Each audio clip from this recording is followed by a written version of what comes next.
Exams के लिए wish करने आए हैं, तो एग्जाम मेमोरीज जब बात करते हैं, what have been the worst exam memories that you guys may have had? You can't say worst actually, you know, exam exams तो बहुत तकदीर वालों को मिलता है यार, एग्जाम जब आता है. Everybody has to work hard. कोई फेल होता है, कोई पास होता है. That doesn't make a difference. You get another chance. But exam is a part of life. You know, जैसे कि सिनेमा हमारे लिए, हमारी जब पिक्चर लगती है, वो हमारा एग्जाम है.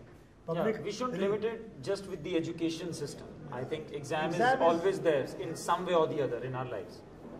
एजुकेशन सिस्टम की आप लोगों ने बात की, तो जो पहले के एजुकेशन सिस्टम था जिसमें आप लोग पढ़े, हम पढ़े, लेकिन अब जब प्रेजेंट की बात करें बहुत चेंज हो गया है, तो और बहुत स्ट्रिक्ट भी नहीं है, लीनियंट हो गया है, तो अब लगता है कि और ज़्यादा I think it's good only because now we have so many options to study.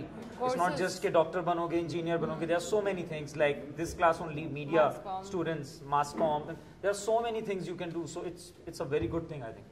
I think it's very practical today for the students. You know, it's easier. You know. Pressure कम हो जाता है ऐसे में आप ओपन बुक एग्जाम्स कम होना ही चाहिए. You know, ये प्रेशर ही मारता है. I think प्रेशर कम करने की जरूरत भी बहुत ज़्यादा है. Lots of children don't understand. अगर वो इतना प्रेशर में आ जाते हैं कि you know they think it's the end of the world. अगर मैं एग्जाम में ठीक ना करूँ तो it's the end of the world, सब कुछ खत्म हो गया. आई think that's a very very wrong thought.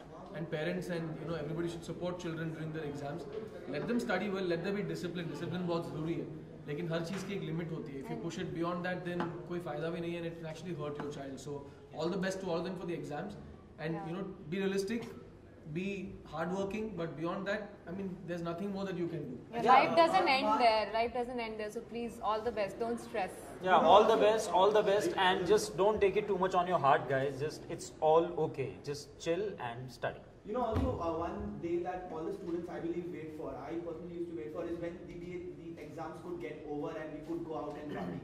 So, question to all four of you all is, could you share us some moments, you know, the day your exam got over and how did you guys go out and celebrate? Frankly मैंने तो picture देखी थी जाके पहले दिन, जिस दिन exam हो रहा था उस दिन जो भी लगी है पिक्चर देख लो, बस कोई भी लगी है देख लो. I seriously used to do that.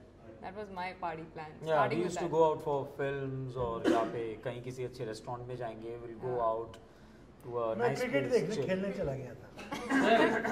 True story. Generally, my favorite memory of exams is exam के आखिरी दिन के बाद थोड़ा टाइम लगता था because longer exam for us at that time, and so the school bus का कुछ टाइम बदल जाता.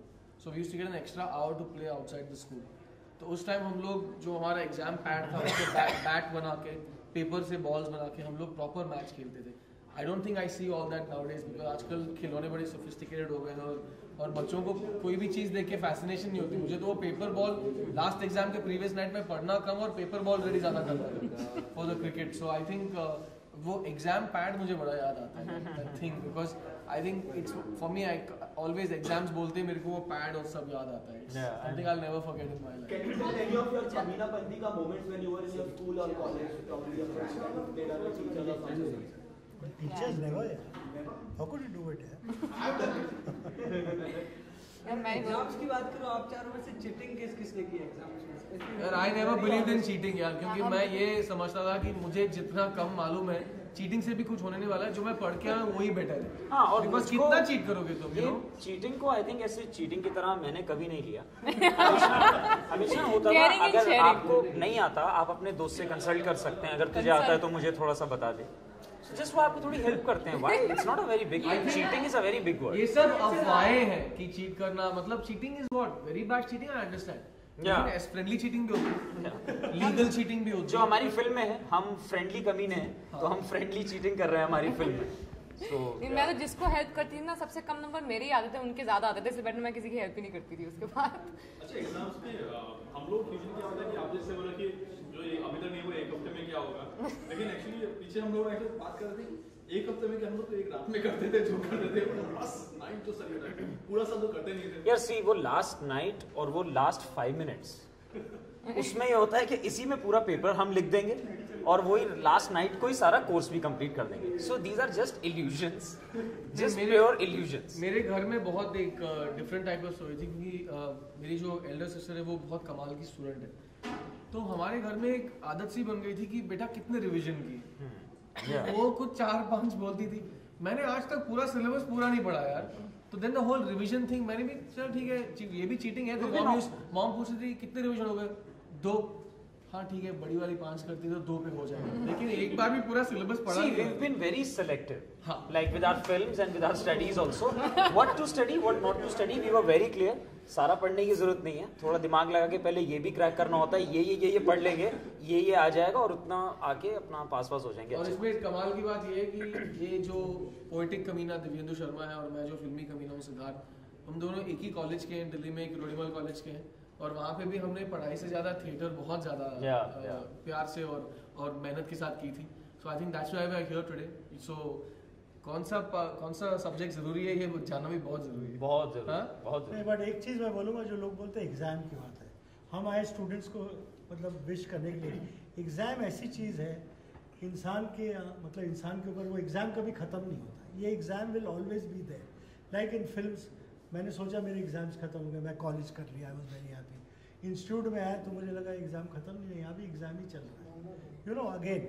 देन आफ्टर दैट क्या हुआ, मेरी पिक्चर मैंने बनाई बड़ी मुश्किल में, रिलीज़ हुई। जिस दिन रिलीज़ हुई मुझे लगा इससे बड़ा एग्ज़ाम नहीं था मेरा। I was waiting for the report के 12 बजे के शो क्या होगा, कब पब्लिक क्या बताएगी, what you know disappointments, there is victory in cinema, all that is exam is going on. We are here for exam more than the students. I feel we are waiting for a film to release. We need all the idea behind students के साथ आके मिलने का, interact करने का, उनको exam के लिए विश करने का। I think it's a fantastic thing, you know. Yeah, just to ease out the pressure. It's a recap of us being in college and we come here एक different atmosphere में आ गए, which we all have gone through. So I think we owe it to the students to wish them also. You know, it makes a lot of difference. I think if it eases out the pressure a little bit also, I think it's a very good thing. And I think if we are very kind and honest about wishing them in their the difficult time of their life, which is writing exams. जैसे exam खत्म होंगे they'll return the favor, आके हमारी film देखेंगे। I'd like them to have happy thoughts when they think of David Dhawan and Divyendu and Taapsee and Siddharth, क्योंकि चश्मे बदूर ऐसी film है, it's a film about having fun। तो अगर पूरा टेंशन हो गया and वो that storm has passed, exam खत्म हो गया, तो come and watch our film and we came for your exams, you should come for ours। It's releasing on 5th of April and we guarantee you all love। You must come and must watch it, it will be a fun ride।